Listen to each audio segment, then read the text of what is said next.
Welcome to African Voices. I'm Larry Midowo at the UFC Apex in Las Vegas, and we're here because we're talking to the first Zimbabwean to win a UFC fight.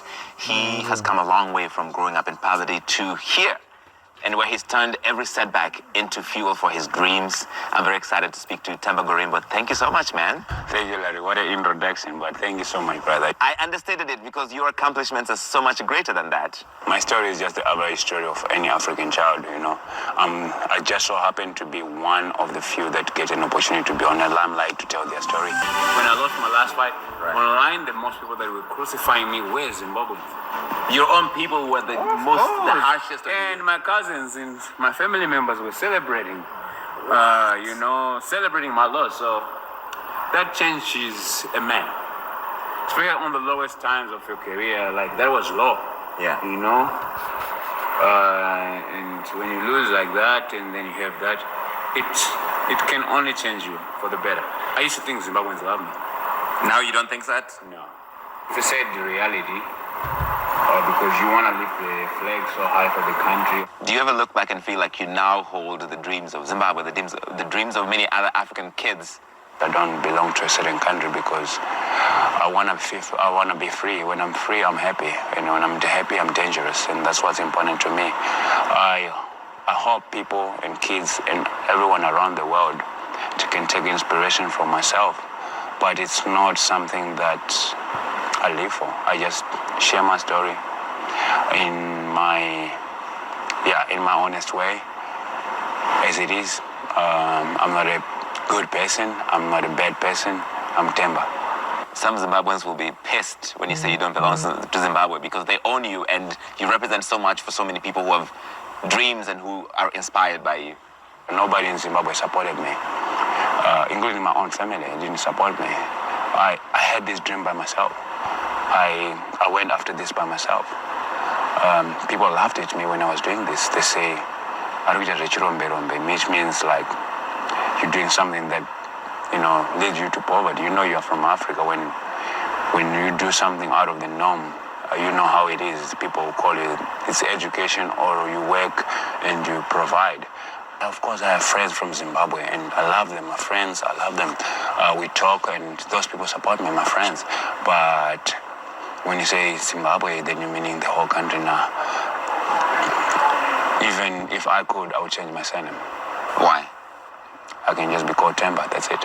Your family must feel that your success is their success. We're communal people in Africa, so there are no boundaries. Yes, they feel like my success is their success. They are entitled to their guy.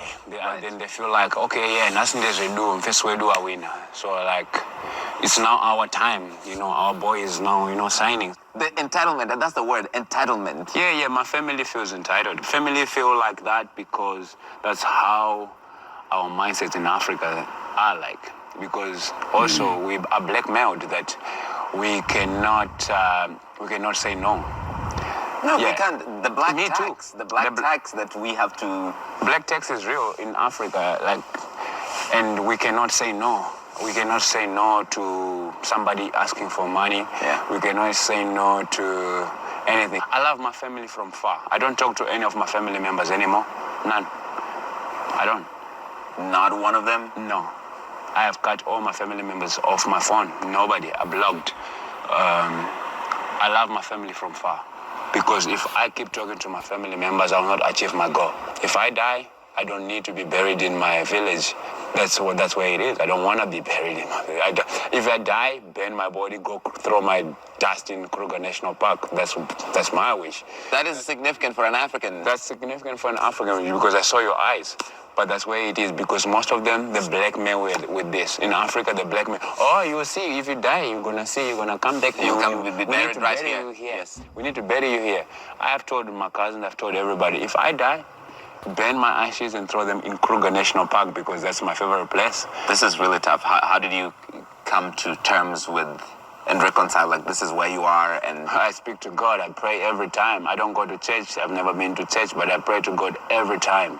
I talk to God, and I've come to peace with this. You auctioned off your fight gear to do something back home. I wanted to auction my fight kit online and build a borehole in my village, just to give back, just to do something for my village, you know, because growing up there's water in the rural areas is dirty, and I had bilharzia growing up, so you gotta understand it's from the dirty water. So I just thought, let me do this, and when I did this, it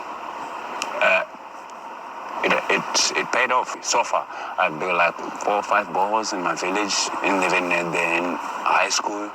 And I've done so many things. I'm still doing so many things, but I didn't do it for anything but just to feel good. I pay school fees for people. I do what I want, when I want. And when my heart says I must do something, I'll do it. You feel that Zimbabwe didn't support you when you were coming up, but you're still out here building boreholes, paying school fees, still giving I'm not back to doing that it for community. Zimbabwe. I'm doing it for myself. I'm doing it for my heart.